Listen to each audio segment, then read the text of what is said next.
Kisah sahabat Nabi Nusaibah binti Ka'ab, perisai Rasulullah Shallallahu Alaihi Wasallam. Nusaibah binti Ka'ab al-Ansyariah adalah seorang sahabat wanita yang agung lagi pemberani. Banyak jasa telah dia ukir dalam perjuangan dakwah Islam. Ummu Immarah, demikian dia biasa dipanggil, adalah salah satu contoh keberanian yang abadi. Dia merupakan sosok pahlawan yang tidak pernah absen melaksanakan kewajiban bila mana ada panggilan untuknya. Semua target perjuangannya ditujukan untuk kemuliaan dunia dan akhirat. Ummu Immarah adalah seorang sahabat wanita yang agung.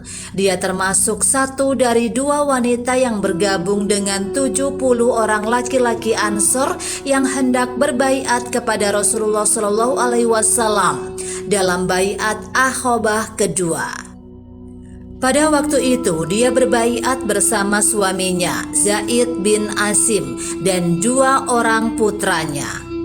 Kisah kepahlawanannya Nusaibah yang paling dikenang sepanjang sejarah adalah pada saat perang Uhud, di mana dia dengan segenap keberaniannya membela dan melindungi Rasulullah Shallallahu Alaihi Wasallam. Pada perang itu, Nusaibah bergabung dengan pasukan Islam untuk mengemban tugas penting di bidang logistik dan medis. Bersama para wanita lainnya, Nusaibah ikut memasok air kepada para prajurit Muslim dan mengobati mereka yang terluka. Ketika kaum muslimin dilanda kekacauan karena para pemanah di atas bukit melanggar perintah Rasulullah Shallallahu Alaihi Wasallam, nyawa beliau berada dalam bahaya. Ketika melihat Rasulullah Shallallahu Alaihi Wasallam menangkis berbagai serangan musuh sendirian, Nusaibah segera mempersenjatai dirinya dan bergabung dengan yang lainnya membentuk pertahanan untuk melindungi beliau. Dalam berbagai riwayat disebutkan bahwa ketika itu Nusaibah berperang penuh keberanian dan tidak menghiraukan diri sendiri ketika membela Rasulullah Shallallahu Alaihi Wasallam. Saat itu Nusaibah menderita luka-luka di sekujur tubuhnya. Sedikitnya ada sekitar 12 luka di tubuhnya, dengan luka di leher yang paling parah.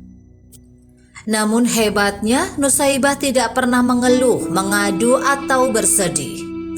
Ketika Rasulullah Shallallahu Alaihi Wasallam melihat Nusaibah terluka, beliau bersabda, "Wahai Abdullah, putra Nusaibah, balutlah luka ibumu.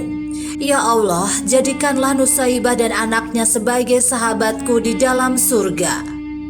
Mendengar doa Rasulullah Shallallahu Alaihi Wasallam, Nusaibah tidak lagi menghiraukan luka di tubuhnya dan terus berperang, membela Rasulullah Shallallahu Alaihi Wasallam dan agama Allah.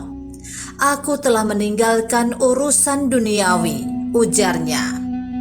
Dalam sejarah Islam, Nusaibah juga disebut-sebut sebagai seorang wanita yang memiliki kesabaran luar biasa dan selalu mendahulukan kepentingan orang lain. Ketika salah seorang putranya syahid dalam sebuah pertempuran, Nusaibah menerimanya dengan penuh keyakinan bahwa putranya mendapatkan kedudukan tinggi di sisi Allah Subhanahu wa Ta'ala. Dia menerima berita kematian anaknya dengan penuh serta kebanggaan. Selain perang Uhud, Nusaibah bersama suami dan putra-putranya juga ikut dalam peristiwa Hudaybiyah, perang Khaybar, perang Hunain, dan perang Yamamah.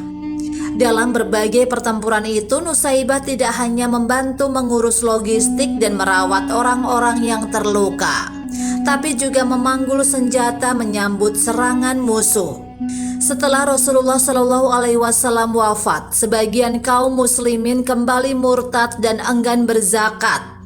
Khalifah Abu Bakar As-Siddiq segera membentuk pasukan untuk memerangi mereka. Abu Bakar mengirim surat kepada Musailamah Al-Kadzab dan menunjuk Habib putra Nusaibah sebagai utusannya. Namun Musailamah menyiksa Habib dengan memotong anggota tubuhnya satu persatu sampai syahid. Meninggalnya Habib meninggalkan luka yang dalam di hati Nusaibah. Pada perang Yamamah, Nusaibah dan putranya Abdullah ikut memerangi Musailamah hingga tewas di tangan mereka berdua. Beberapa tahun setelah perang Yumaimah, Nusaibah meninggal dunia. Semoga Allah Subhanahu wa taala mencurahkan rahmat kepada Nusaibah binti Ka'ab al-Ansyariyah dengan curahan rahmatnya yang luas, menyambutnya dengan keridhaan serta memuliakan kedudukannya.